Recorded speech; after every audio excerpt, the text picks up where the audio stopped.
The reason why you're making a date in the evening, because typically when you make a date with a woman in the evening, then that's what her evening is going to consist of, which is hanging out with you. And if you take her to 2 or 3 different places, like I talk about in the book, it's like each time you go from place to place, like give an example. Say you don't know the girl really well and you don't really want to spend a lot of money on her.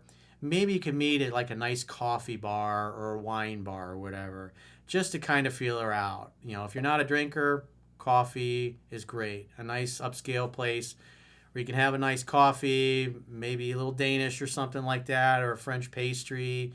Some places got some character. And if you are a drinker, wine bars are really great for that because you can have 1 or 2 glasses. And if that goes well, then you can say, hey, there's a really cool restaurant down the street or a couple blocks away we can go. Why don't we go have some appetizers and some dinner? Maybe they have some jazz playing there or something like that. And so if the initial date or the initial meeting place goes well, then you can go to the second place.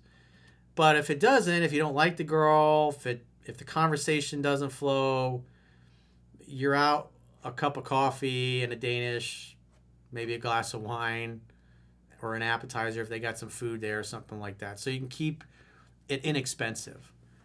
But if it does go well, then you'll spend more money by going to have a nice dinner somewhere nearby or someplace that's fun. You could also go to like a Dave and Buster's type of thing, some place that can facilitate fun interactions, playing pool, shooting darts, maybe bowling or something like that, miniature golf. Top Golf is a really great place to go to take a girl for a date because you can do a physical activity. If you're good at golf and she kind of sucks at it, it gives you a reason to interact with her, physically touch her, and help her hold the club, and facilitates physical interaction, and then eventually kissy poo. And then you have like a third place that you could go. And then if you're kissing each other and you're all over each other, you can say, hey, why don't we go back to my place and open a bottle of wine? Or hey, let's go back to my place and let's go jump in the jacuzzi, hang out, have a glass of wine or some coffee or tea or whatever if you're not an alcohol drinker.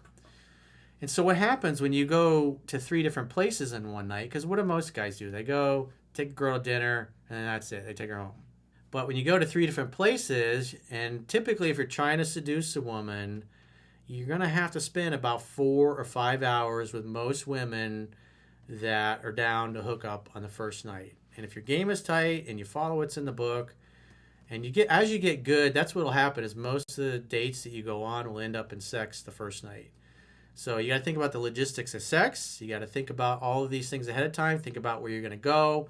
Be a man with a plan. And if you've got 3 different places to go that are relatively close, if you're in a big city and you're getting in and out of Ubers or buses or trains, because again, most guys go out on one date to go to one place. And so when you go to 3 different places, it kind of feels like you've been on 3 different dates.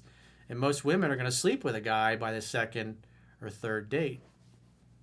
And so it really makes things easy for hanging out, having fun, and hooking up.